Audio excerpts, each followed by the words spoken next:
Dios les bendiga, mis amados hermanos, muy buenas noches. Qué bueno que están con nosotros una vez más aquí este domingo para estudiar un poquito acerca de la palabra del Señor. Estamos iniciando hoy el capítulo 4 del libro de Hechos de los Apóstoles y hoy vamos a tratar más o menos 22 versículos. Vamos a tratar de dividir estos 22 versículos en tres partes. Es decir que vamos a dividirlo en tres para nuestro beneficio. Y cada parte le vamos a poner un nombre, un título para poderlo nosotros administrar de esa manera. Vamos a ponerle a la primera parte la cárcel o la prisión. La segunda parte vamos a titularlo la predicación. Y la última parte, que es la tercera, vamos a llamarle el castigo. Pero vamos a darle una pequeña recapitular lo que hemos estado estudiando en estos domingos últimos. Y es que, a grosso modo, el pueblo de Dios, los apóstoles, los discípulos de Jesús estaban esperando, Hechos capítulo 1, estaban esperando la promesa del Padre, la cual Jesús antes de irse les dijo que llegaría. Y en Hechos capítulo número 2, esa promesa llega. El advenimiento del Espíritu Santo, usted lo ha escuchado, lo ha estudiado seguramente. Y ahora vemos nosotros que en el capítulo 3, después de que el Espíritu Santo cae sobre la iglesia, sobre los discípulos del Señor, ellos con mucho denuedo, ellos provocan la sanidad de un cojo de nacimiento. Tenía 40 años de estar con esta situación. Y dice la Biblia que en el capítulo número 3 mismo, en ese mismo capítulo, lo que leímos y estudiamos la semana pasada, en el versículo 11, empieza a manifestarse el primer problema que se desarrolla después de la restauración de este cojo. Y es que dice el versículo 11 del capítulo 3, eso no es lo que vamos a estudiar, solo estoy tratando de recapitular para que usted tenga un poquito de amplitud, de conocimiento o de contexto de lo que vamos a tratar hoy. Mire, este tema de hoy es bastante delicado por los tres aspectos a los cuales yo le mencioné. Pero si nosotros pudiéramos, en el nombre de Jesús, llegar al corazón y a la mente suya para que pudiera ver lo importante que es este capítulo número 4.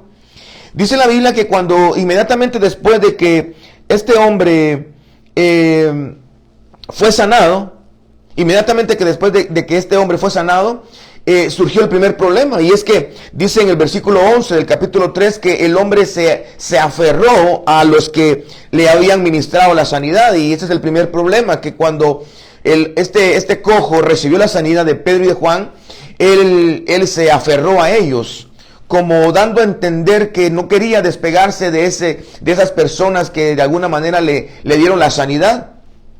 Y también el pueblo pues se maravilló de ver que ahora ya no estaba Jesús presente, pero los milagros seguían.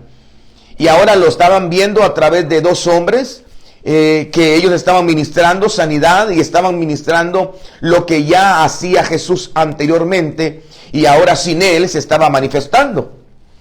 Esto es bastante interesante porque el primer problema que ellos encontraron después de la sanidad del cojo de la hermosa, mire esto pues, el primer problema que encontraron después de la sanidad del cojo de la hermosa fue el problema de la dependencia de nosotros hacia un ministro, y de la necesidad que tiene el populacho, la multitud, de los milagros. Son dos problemas interesantes que si una persona con intenciones perversas entiende este secreto, puede manipular a las masas porque sabe que las masas están interesadas en los milagros. Y si una persona tiene ciertos dones, puede también manipular a alguien para que se aferre a él. Es decir, podría yo manipular a alguien teniendo estos dones que Dios me ha dado para que en lugar de aferrarse a Cristo, se aferren a mí.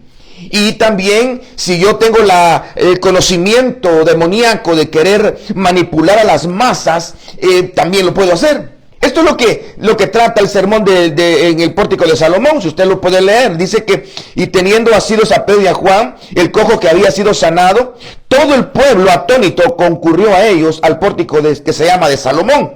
Y en el versículo 12 dice, viendo esto Pedro respondió al pueblo: varones israelitas, ¿por qué os maravilláis de esto? Como que nosotros lo hicimos. Es decir, que tuvo la capacidad de poder separar y arreglar ese problema.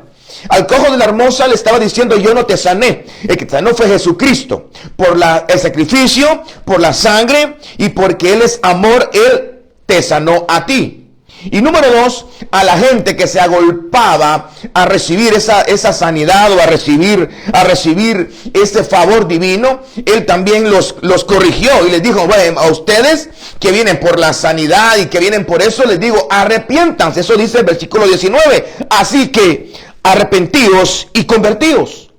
Es decir, que Pedro y Juan tuvieron esa capacidad de poder administrar y poder manejar ese primer problema cuando un ministro ministra, valga la redundancia, ministra algo glorioso de parte de Dios. Entonces, el problema del cojo de la hermosa, nosotros casi siempre miramos la sanidad del cojo y hablamos de la sanidad del cojo y cómo fue hermosa la sanidad, pero no sabemos o no nos damos cuenta o no leemos que ese milagro tuvo sus repercusiones y también tuvo sus correcciones, en el sentido de que eso le sirvió a Pedro y a Juan para canalizar en dirección correcta, en la dirección correcta, no solamente a los que reciben en la administración de Dios, sino a la gente que está buscando los milagros y los dones. Eso es interesante de un ministro genuino y auténtico. Pero vamos más adelante, porque ya en el capítulo 4 encontramos el segundo problema. Si el primer problema era el hombre que había sido sanado, que se aferró a los hombres llamados Pedro y Juan, como que de él había recibido la sanidad, y la gente estaba como buscando en ellos los milagros, estaba buscando con ellos el favor divino. Entonces ahora encontramos un nuevo problema, y a eso le llamo yo la prisión o la cárcel. Dice la Biblia en el capítulo 4 versículo 1, hablando ellos al pueblo, vinieron sobre ellos, dice, y hablando ellos al pueblo, vinieron sobre ellos los sacerdotes con el jefe de la guardia del templo y los saduceos, resentidos de que enseñasen al pueblo y anunciasen en Jesús la resurrección de entre los muertos. Y les echaron mano y los pusieron en la cárcel hasta el día siguiente, porque ya era tarde. Pero muchos de los que habían oído la palabra creyeron, y el número de los varones era de 5,000. Ahora, por favor, hagamos una pausa, porque un dato curioso es de que esta es la última vez que en el libro de Hechos se registra la cantidad de las personas que son salvas. Esta es la última vez que en el libro de Hechos registra una cantidad de los que se estaban salvando. De ahí, a partir de aquí para adelante, ya no hay un registro. Este es el último. Que claro, venimos viendo las cantidades desde el aposento alto, venimos viendo números, pero hasta aquí ya no se menciona. Otro aspecto importantísimo es de que en la vida de Jesús, los que más estuvieron como atacando el ministerio de Jesús fueron los fariseos.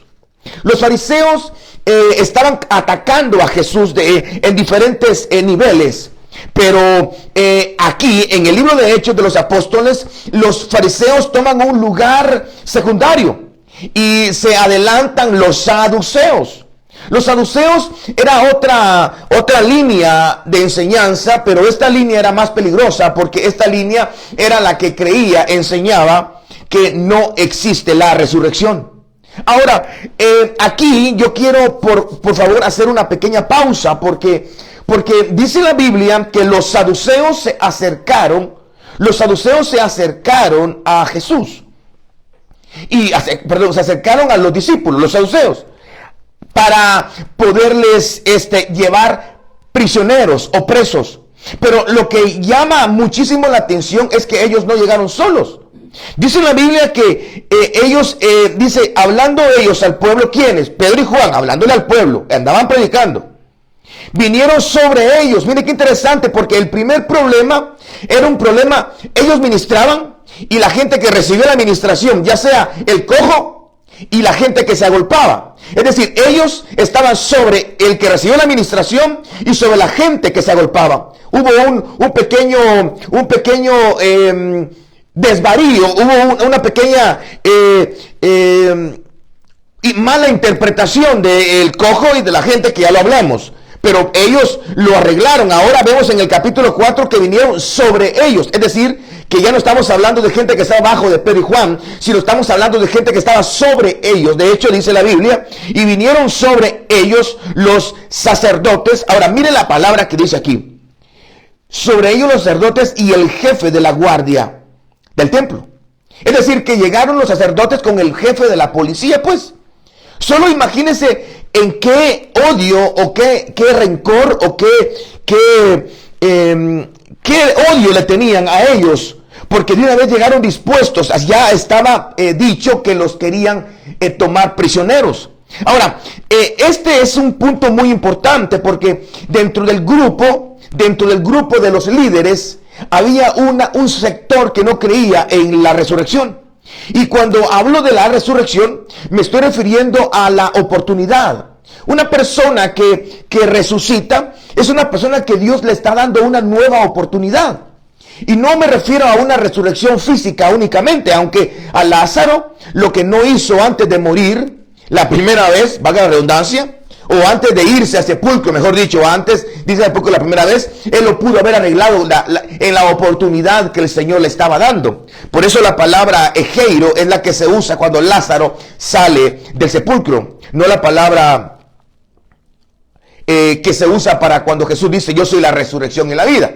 Es decir, que la resurrección representa una nueva oportunidad, representa un nuevo comienzo, representa un reinicio. La resurrección representa misericordia, representa benevolencia, representa amor, representa gracia. Es decir, que hay un grupo de gente que no estaba de acuerdo a que este cojo fuera el beneficiado de esa gracia divina, que es la resurrección, en un sentido, porque él estaba ya dedicado, consagrado a pedir limosnas en el templo, y a nadie le estorbaba. Pero imagínese usted que ya él levantado, ya era un estorbo para los líderes religiosos.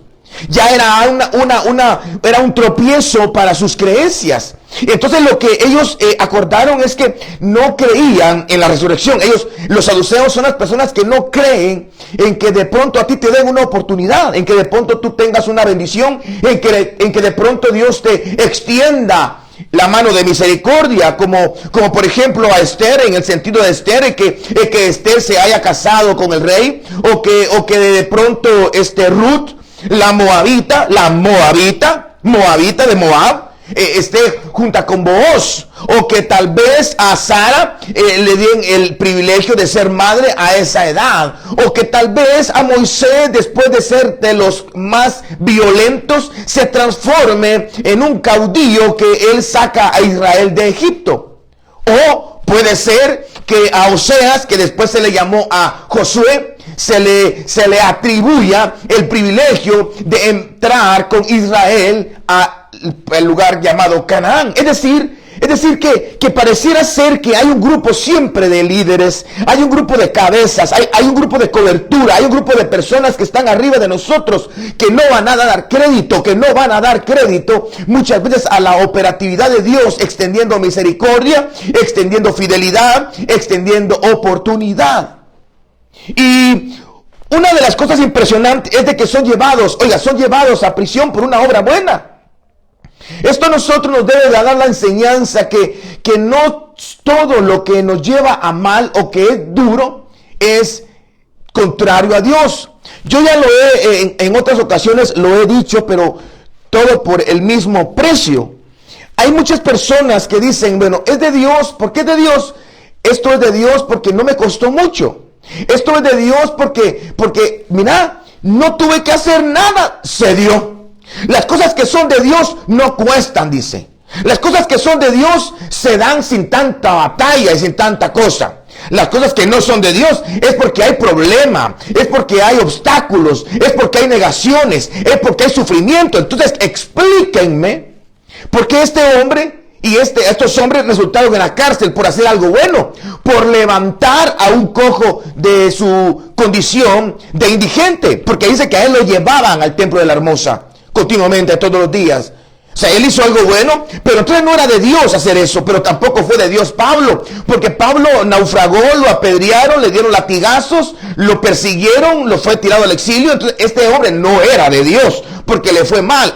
Y Jesucristo lo mataron, no era de Dios. Por esa razón es que les digo, hay que leer, hay que estudiar. No es solo lo que nos digan o lo que creamos. No todas las cosas que son difíciles de alcanzar significa que no sean de Dios. Y no todas las cosas, escuchen, no todas las cosas que son fáciles de alcanzar, no todas las cosas que son sencillas, no todo el trabajo que te llegan a tocar a tu casa y a tu puerta y te dicen, mire, quiere trabajar, es de Dios porque no me costó nada. Es de Dios esto porque bien fácil se dio todo. Eso no es ninguna garantía que sea o no sea de Dios. Ellos resultaron en una cárcel por hacer una obra buena. Y dice la Biblia, pero muchos de los que habían oído la palabra creyeron, y el número de los varones era como de 5,000. Ahora, dos cosas importantes. Primero, dice que el número de los varones significa de que eran más de 5,000, tomando en cuenta seguramente jóvenes y mujeres. Pero partiendo de esto, vamos a rescatar del versículo 4, una palabra. Los que habían oído. Mire qué importante es oír la palabra de Dios. Mire qué importante es oír, porque una de las cosas que en el último tiempo habrá es comezón de oír. Esto es como la necesidad de querer más palabra. Pero yo no estoy hablando de que usted ponga su canal X o canal Z a oír palabra, porque hay que oír palabra. No le estoy diciendo que ponga la radio cualquiera donde estén hablando de Dios. Le estoy hablando de la palabra de Dios. Que sea una palabra que venga del corazón de Dios. Ahora, ¿cómo puedo estar yo seguro de que es una palabra que viene del corazón de Dios? Bueno, más adelante usted lo va a descubrir qué palabra viene de parte de Dios. Porque el otro punto que venía es la predicación. Mire, este estudio es bastante corto porque lo dividí en 3 partes. La primera es la prisión. Y la prisión se lleva a la gente a la prisión generalmente porque no creen en la resurrección. Y ya le expliqué qué es resurrección. Generalmente la gente cae en prisión, o metemos a la gente en prisión, o nos meten en prisión por hacer lo correcto, pero es porque damos misericordia, es porque damos oportunidad, es porque somos misericordiosos. Y es que ¿sabe lo que pasa, hermano? Que la gente, o mejor dicho, la corriente del mundo no es misericordiosa. La corriente del mundo no perdona. El mundo en sí, el sistema del mundo, es un sistema competitivo. Es un sistema como la selva, que el mayor se come al menor. Es decir, que si tú no te pones vivo, te lleva la corriente. Pero en el reino es diferente. En el reino, el que es mayor, el león, cuida a la oveja, no se la come. Aquí, así es el reino. Por esa razón es que cuando tú eres diferente a la corriente, te meten preso. Y no me refiero a una cárcel física, o puede ser, pero me refiero a cárceles del alma, cárceles espirituales, cárceles mentales, cárceles doctrinales, cárceles emocionales. Te meten, ¿por qué? Porque tú no te asocias al pensamiento en donde nosotros mandamos en este lugar porque somos los más antiguos. En una ocasión escuché a un pastor que ponía el ejemplo de una oveja que él tenía. De hecho, cuando él empezó el ministerio, era uno de los que estuvieron con él al empezar el ministerio. Y cuando este personaje, en una actividad especial, este hermano, que era prácticamente estuvo al inicio de esa congregación, le dijeron los diáconos o los servidores, le dijeron, hermano, por favor, pase adelante. Ahí está el lugar, mire, siéntese adelante, por favor. ¿Qué cree que dijo él? No, yo no me siento ahí. Yo tengo mi lugar establecido allá, le dice. Y los servidores con mucha amabilidad, hermano, perdone, pero ese lugar, el pastor quiere que lo use solamente la alabanza. Yo necesito que se ponga para este lado, por favor, disculpe. No, dijo, pregúntele al pastor, yo soy cofundador de este ministerio. Pregúntele, soy cofundador de este ministerio. Y es que, hermano, pareciera ridículo lo que estoy diciendo, pero es cierto. Me gustaría decirle el nombre del pastor y de la iglesia, pero no lo voy a hacer por ética.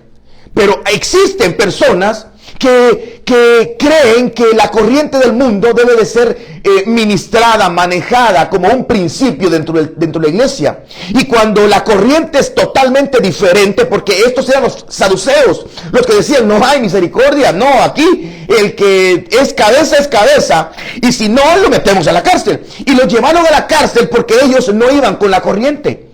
Ellos no estaban enseñando que no había resurrección, al contrario, ellos enseñaban en Jesús la resurrección de los muertos. Entonces el problema no era que ellos hubiesen sanado al cojo. Mire qué interesante.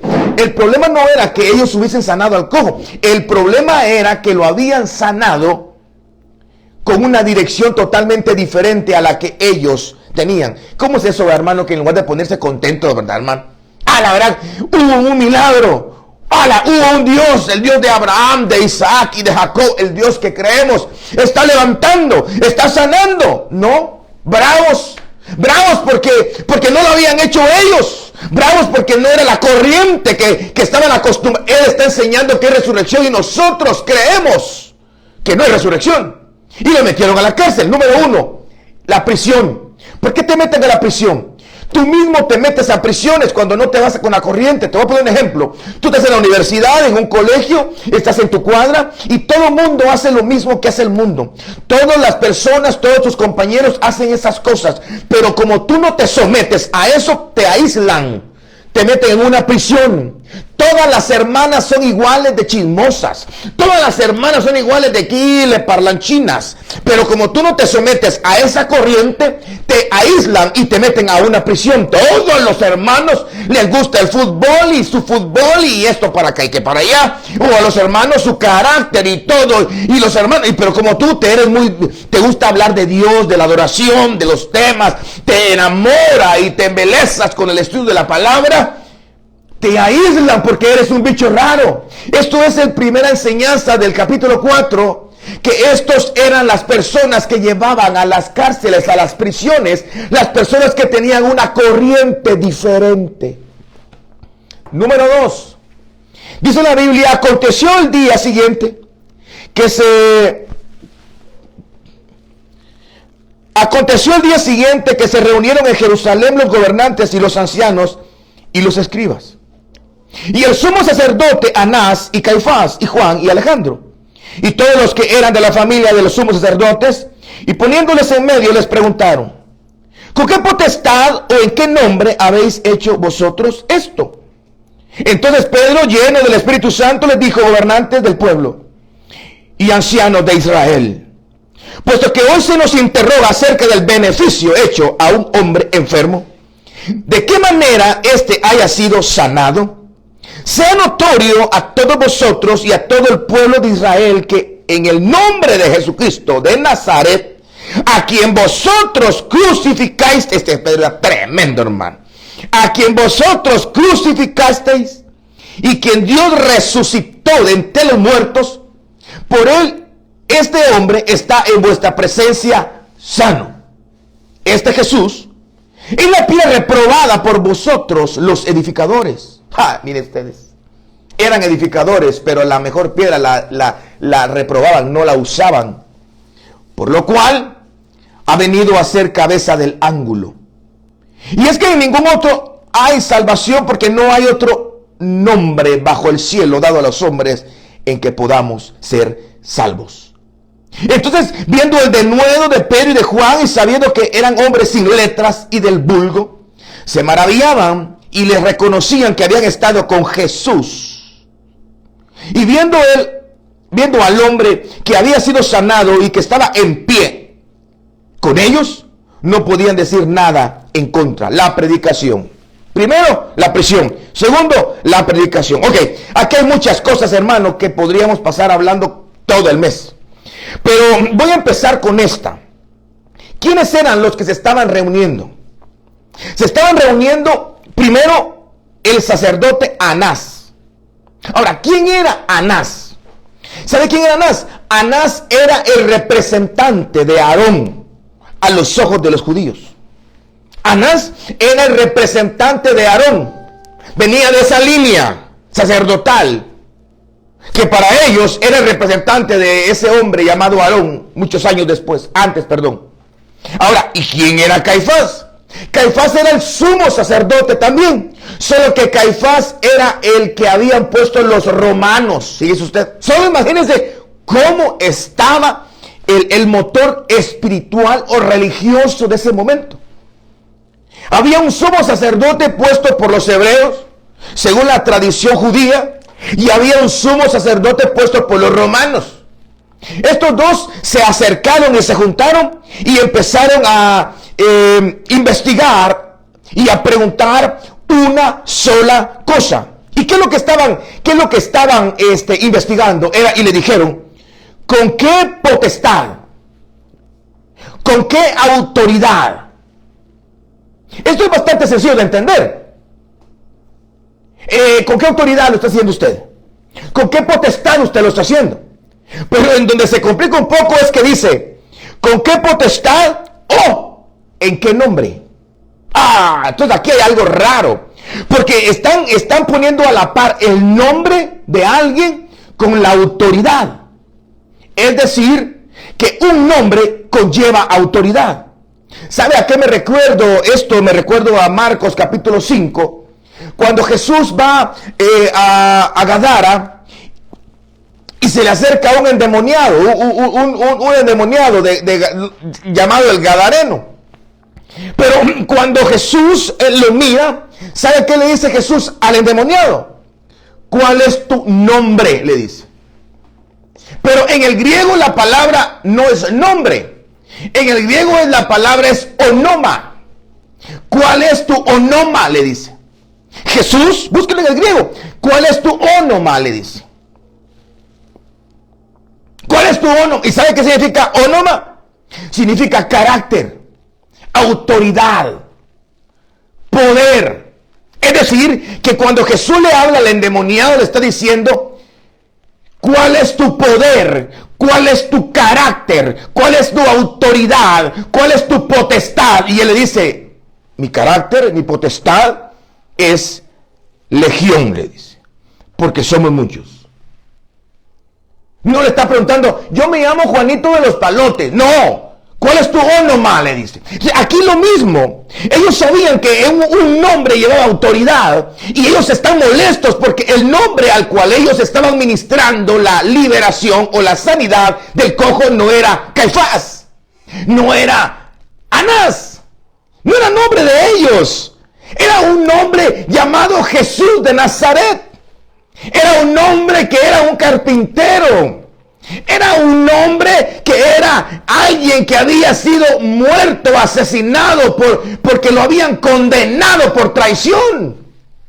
Era un hombre que se estaba diciendo que había resucitado y que ahora Jesús se había levantado al cielo y había derramado de su Espíritu Santo. Es decir, que ellos estaban molestos porque el onoma no era Caifás, porque el onoma no era Anás, sino que era alguien más. Y me salió en verso y sin esfuerzo. Es decir, que aquí se puede rescatar algo, hermano. Una predicación o una administración no es una persona. Esto a nosotros nos lleva, hermano, que ellos no se estaban, ¿te acuerdas que lo que hablamos al principio de la prisión? Que ellos no se estaban sometiendo a la corriente, los encarcelaron, los llevaron a prisión. Pero aquí estamos viendo que ellos en la predicación les estaban preguntando, bueno, ¿ustedes con qué autoridad están haciendo eso? Mire pues, ustedes están haciendo eso, pero ya a nosotros nos han dicho. Es decir, cuidado, Pedro, cuidado, Juan, que nosotros aquí somos los que colamos las cosas de Dios. Nosotros aquí somos los que colamos las cosas divinas. ¿Eso no le parece algo conocido? Que un ministro X, que se llama XX, es el que cuela. ¿Qué significa que está colando? Que deja pasar lo que quiere. Y lo que no quiere no lo pasa de un colador. Así es un colador. Un colador, usted agarra un poquito de harina y lo hace así, mire, y se va a quedar los gránulos arriba. Lo que el colador quiere lo deja pasar. Entonces, hay ministros que son como coladores de la palabra. Hágame el favor. Cuando debería de ser al revés. La palabra debería de colar a los ministros y dejar pasar a los que son auténticos. Y de hecho lo hace. Pero como se ha tergiversado, igual que en ellos, porque molestos estaban, ¿y con qué autoridad lo hacen? Y nosotros no lo sabíamos. En pocas palabras está diciendo, ustedes están saliéndose del huacal. Aquí el colador somos nosotros, Caifás. Y él lo pusieron los romanos, y yo Anás, que vengo de la dinastía de los sacerdocios desde mucho tiempo atrás. Entonces, hermano, mire, es que todo esto tiene que ver mucho. Todo lo que le estoy diciendo va a repercutir en aquel versículo que no se entiende cuando dicen, juzgad por vosotros. Eso lo vamos a leer, ojalá que dé tiempo. Juzgad por vosotros mismos si es justo obedecer a ustedes antes que a Dios. Porque cuando lo miramos desde el punto de vista normal, esto fue una desobediencia a la autoridad. Y la Biblia dice, sométase toda persona a las autoridades superiores. Pero tenemos que examinar desde el principio, contextualmente, porque ¿qué es lo que está pasando? Porque si no, este verso se puede sacar del contexto y va a ser un pretexto. Como ahí Pedro y Juan dijeron que no me tengo que someter, entonces yo lo uso para no someterme. Momento. Tenemos que estudiar, tenemos que ver a qué se está refiriendo este respecto. Entonces, dice que cuando sucedió esta situación, Pedro y Juan, llenos del Espíritu Santo. Mire, lo que se necesita para confrontar el monstruo espiritual, una herejía, una desviación, lo que se necesita para confrontar un error, para confrontar una apostasía, como sea, lo que se necesita no es conocimiento. No es letra, no es seminario, no es un diploma, no es años de ministerio, no son iglesias, no son, no es profecía, no son milagros, no son dones. Lo que se necesita para confrontar el error se llama el Espíritu Santo de Dios. Porque dice, y entonces Pedro, lleno del Espíritu Santo. Imagínense usted, qué interesante, porque ya había sido lleno del Espíritu Santo en Hechos capítulo 2. Y puede ser que se haya mantenido, pero lo que sí sabemos es de que en ese instante la Biblia registra que estaba lleno del Espíritu Santo. Y dice que lleno del Espíritu Santo, le dijo gobernantes y ancianos de Israel. Y si usted lee, él los acusó. Mire lo que le dice. Puesto que hoy se nos interroga acerca del beneficio hecho a un hombre enfermo y de qué manera haya sido sanado. Sea notorio a todos vosotros y a todo el pueblo de Israel que en el nombre de Jesucristo de Nazaret, escuche, a quien vosotros crucificasteis y a quien Dios resucitó. Y esto, ellos odiaban la enseñanza de la resurrección, hermano. Y a Dios los resucitó entre los muertos por él. Este hombre está en vuestra presencia sano. Es decir que en ningún momento se miraba que estaban como cavilando, pusilánimes, dudando, temerosos, con miedo, porque hermano, mire, ellos eran una potestad, hermano. Estamos hablando de Caifás, el sumo sacerdote. Quítale Caifás y meta en su mente quién podría ser, alguien espiritualmente arriba. ¿Qué podría ser? No vaya, hermano, óigalo por favor en el espíritu lo que estoy enseñando, porque estoy enseñando Biblia. Este Caifás era el sumo sacerdote. Y este Pedro, hermano, era del vulgo. De hecho dice, y en ninguno otro, bueno, dice, y entonces viendo el denuedo de Pedro y Juan, sabiendo que eran hombres sin letras y del vulgo. Hermano, yo le voy a decir una cosa. Yo me recuerdo que hace muchos años, un pastor que me cubría me envió a predicarle. Yo no era pastor, hermano, yo creo que era diácono. Era diácono de evangelismo, me parece. Un día me dijo, mira, fíjate que me invitaron a predicar a un hotel. Y yo no voy a ir, te voy a delegar. Mire, yo bendigo esa decisión porque esa invitación me abrió un montón de puertas. Pero yo fui y que si cuando me topo, hermano, habían como unos 25 o 30 pastores. Pero no pastores, hermano, de 40, 50 años de ministerio, ancianos. Y yo tenía que predicar, me recuerdo que prediqué de Esaú y de Jacob, que Jacob era de casa y Esaú era del campo. Y lo apliqué a que Jacob de alguna manera tiene que juntarse con Esaú. Es decir, los cristianos que están en casas tienen que amar al cristiano que aún está en la calle. Y va a haber un día en donde se van a juntar y eso se llama amor en el evangelismo. Así lo prediqué y me recuerdo perfectamente de ese tema y me lo puedo disparar en cualquier momento. Porque es algo que yo lo viví. Y mire, y cuando yo lo hice, hermano, yo me temblaban las canillas porque eran personas que tenían conocimiento. Personas que tenían estudios, habían salido de Ceteca, del seminario bautista, habían salido del Nazareno. Y hermano, yo era un diácono, hermano. Ese día en la mañana estaba limpiando los baños de la iglesia donde yo estaba trabajando, trapeando, hermano. Ellos estaban dedicados a la administración, al estudio de la palabra. Algunos hablaban y estudiaban griego. Y bueno, Dios me lanzó. Pero ¿a qué va con esto? Va que Pedro y Juan eran iguales, del vulgo, no eran letrados, hermano, pero los vieron con una autoridad y sobre todo con una libertad. Dice, entonces viendo el denuedo de Pedro y Juan y sabiendo que eran hombres sin letras y del vulgo, se maravillaban, dice.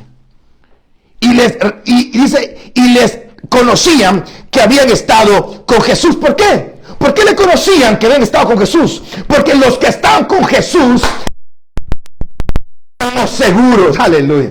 La persona que está con Jesús, la persona que ha estado con Jesús, la persona que va a estar con Jesús, está segura, tiene seguridad, porque una de las cosas que el Señor Jesús da, que Dios da, es la seguridad, porque son como el monte de Sión, que no se mueve y que permanece para siempre.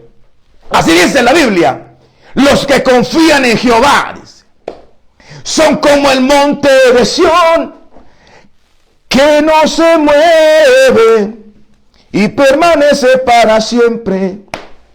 Entonces ellos vieron esas características de Pedro y de Juan, que con libertad y sin miedo. Y nosotros somos los cabezones, somos Caifás y somos Anás, somos los que tienen el rango más grande y nos están hablando y hasta nos están confrontando. Estos tienen algo especial. Y que si tenían al Espíritu Santo del Dios vivo, amado hermano.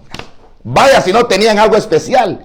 Por eso usted quiere hacer algo, hermano. Usted, hermana, usted quiere hablar con una autoridad. Ya sea con su pastor, con el diácono, con el anciano, con el apóstol, con el profeta. Yo le recomiendo que siga el consejo de Pedro. ¿Qué es el consejo de Pedro? Llénese del Espíritu Santo. No, yo aquí tengo las pruebas. Aquí tengo las pruebas. Aquí tengo la Biblia. Aquí tengo un versículo. No, momento. Lo van a hacer ceviche. Primero, usted no se tiene que levantar contra ninguna autoridad. Segundo, si lo va a hacer en virtud del Espíritu Santo. Y si es en virtud del Espíritu Santo, el Espíritu Santo lo va a respaldar. Pero no lo vaya a intentar hacer porque un versículo encontró en la Biblia, porque usted tiene más años de conocimiento o más años de ser cristiano, porque es fundador de la iglesia, porque tiene muchos dones, porque tiene 4 ministerios de los 5. Es decir, no, hermano. Estos hombres fueron llenos del Espíritu Santo y en virtud del Espíritu Santo ellos empezaron a ministrar lo que habían recibido. Y dice dice la Biblia que cuando ellos empezaron a hablar y vieron el denuedo, la autoridad y sobre todo la confianza y seguridad en la cual hablaba Pedro, no te andaba con miedo, hermano. Uno cuando Cristo lo levanta, lo restaura, lo sana, uno tiene seguridad. Porque la seguridad no depende de mí, de lo que yo hice, de lo que yo hago, porque no hice nada. Lo único que hice fue arruinar mi vida, fue caminar en contra de Dios, fue rebelarme, fue ser que literalmente deshonesto, mentiroso, altivo, orgulloso, vanaglorioso, soberbio. Pero Dios, que es rico en misericordia, diciendo un amén a cuando Él dice que Él saca y levanta y usa a lo que el mundo desecha. Me levantó a mí. Ahora, dice que ellos no podían decir nada. Oiga, ese es lo último de la predicación. Primero, prisión. Segundo, predicación. Y viendo al hombre, versículo 14, y viendo al hombre que había sido sanado y que estaba en pie con ellos, no podían decir nada contra de ellos. Me gusta mucho este versículo, hermano. Este versículo 14 del capítulo 4 sale en un montón de temas. Me gusta porque la predicación tiene que ir acompañada con demostración. Dice el apóstol Pablo: yo vengo a vosotros no con palabras humanas de humana sabiduría, no con palabras persuasivas de humana sabiduría. El apóstol dice: yo no vengo a vosotros con palabras persuasivas de humana sabiduría, sino vengo con demostración del Espíritu y de poder, para que la excelencia del poder no sea de los hombres, sino de Dios. Aleluya. Se lo voy a volver a decir: porque yo vengo a vosotros no con palabras persuasivas de humana sabiduría. Yo no vengo a persuadirte del estudio de hechos, no vengo a persuadirte de mi lógica, no vengo a persuadirte de la teología que yo encuentro. Vengo a persuadirte del Espíritu de Dios, del poder que hay en su resurrección. Y esto lo que está hablando es de que ellos no podían decir nada porque había una demostración. Una predicación tiene que ir acompañada con demostración, hermano. Una predicación tiene que ir acompañada con demostración. Es decir, si voy a hablar de perdón, yo tengo que ser el primero en estar perdonando. Pero no es en decirlo, hermano. No es en te perdono, es una demostración, hermano. Una manifestación, hermano. Pero no, yo sé que usted va a decir así, pero nadie es perfecto. Claro que nadie, hermano. Y si alguien lo es, bueno, será él. Pero al menos nosotros, tú y yo, no creo que seamos perfectos, pero andamos en ese camino. Y si pecamos, rapidito corremos a la cruz y abogado tenemos para con el Padre, Jesucristo. Ok, y número 3, 1, prisión. Número 2, predicación.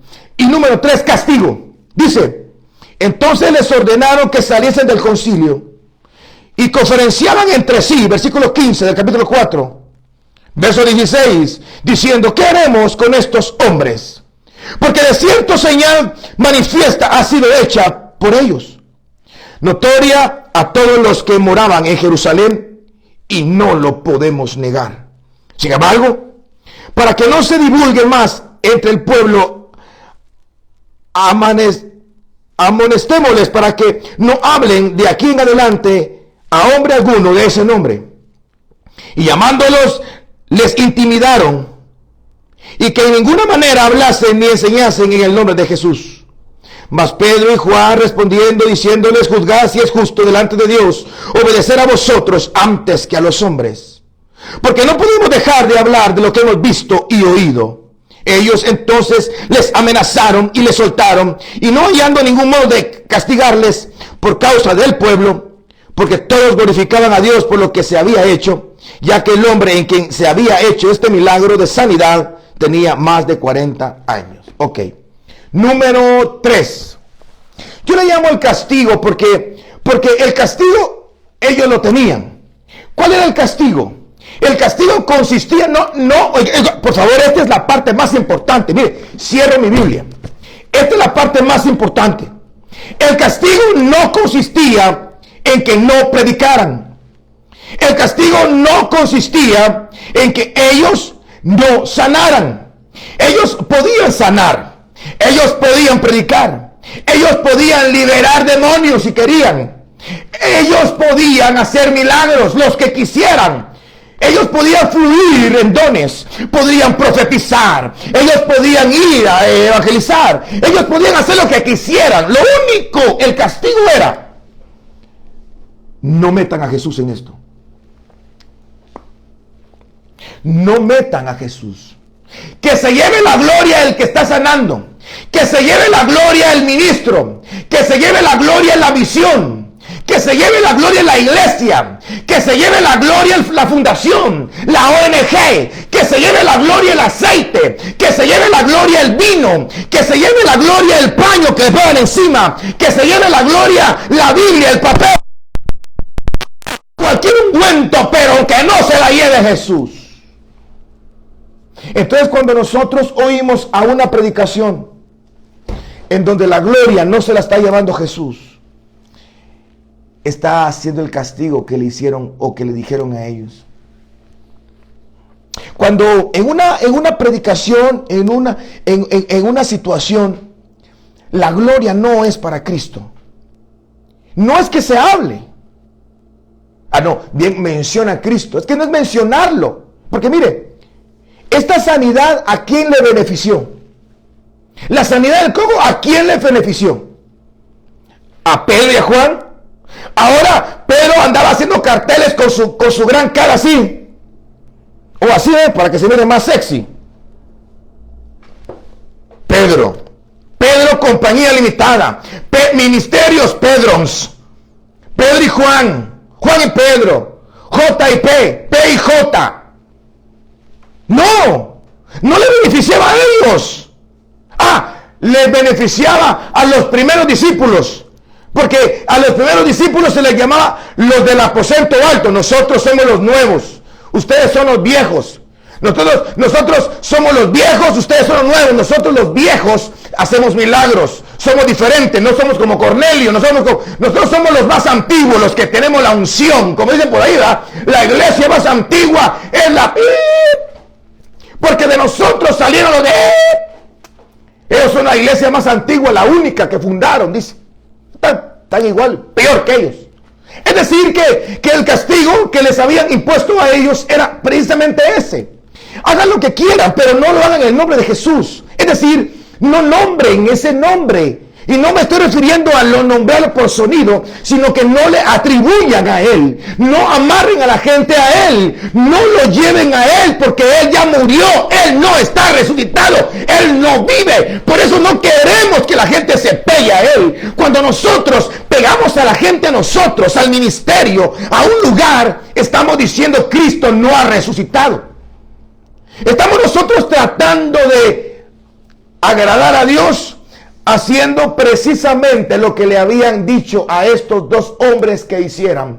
Por esa razón, ahora va a entender, por esa razón es que en el versículo 19 dice: juzgad por vosotros mismos si es justo delante de Dios obedecerle a ustedes antes que a Dios. Ellos no se estaban levantando en contra de una autoridad.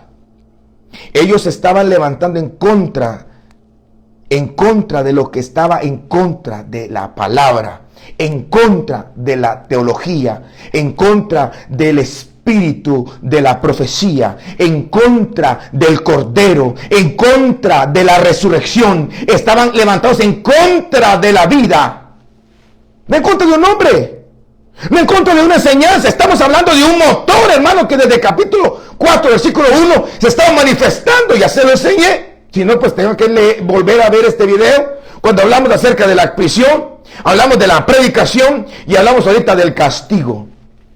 Cuando tú enseñas Biblia, atribuirle toda la gloria al Señor. Y no es cuestión de que tú digas: hermanos, predicaste bien y todo bonito, te echaste un buen rema, una buena enseñanza, cantaste pero puro pim pim, algo sucedió glorioso, y tú dices: oh Señor, no a nosotros la gloria, no a nosotros la gloria. Eso no es que le estés dando la gloria al Señor. La gloria le das al Señor cuando eres humilde, después de que bajas del púlpito, bajas agachado, siendo vil y menospreciado, siendo lo peor de tu familia. No creas que es lo mejor de tu familia, no creas eso. La Biblia dice que Él vino a escoger lo malito, lo peorcito. Pero cuando bajas así como que, ay Dios, a mí háblenme de cosas profundas, A mí háblenme de qué, de la tierra hueca. A mí háblenme de cosas profundas. Me está comprendiendo. Eso es darle la gloria a Él cuando tu actitud, cuando tu predicación va acompañada de algo que está levantado. ¿Qué levantado? El amor. ¿Qué levantado? La misericordia. ¿Qué levantado? La verdad, la verdad, la verdad, la verdad. Yo no sé por qué la gente odia la verdad, hermano. Odia ser honesto, odia abrirse, ser transparente. Sí, uno queda mal, yo lo sé, yo he quedado mal muchas veces, pero honesto. Tengo la cara de levantar y decir, sí, esto pasó, esto hice, pero ya no. Eso es lo que quiero ministrarte a ti en esta hora. Padre, en el nombre de Jesús quiero orar, Señor. Bendecir a las personas que junto conmigo nos ponemos a analizar y estudiar y hablar un poco acerca de los primeros pasos de tu iglesia, Señor, aquí en la tierra. Bendecimos a todas las personas que están conectadas, a las que van a ver este video, y que el próximo domingo, que es domingo 14, podamos nuevamente juntarnos para poder estudiar tu palabra en el nombre de Jesús. Mire, solo para que usted sepa, el próximo domingo vamos a estudiar capítulo 4 del 23 al 31. Hoy estudiamos del 1 al 22, el próximo domingo estudiamos del 23 al 31. Y eso vamos a estar hablando el próximo domingo. Que Dios te bendiga rica y abundantemente, tu servidor y tu hermano, quien te ama y te bendice, Julio González.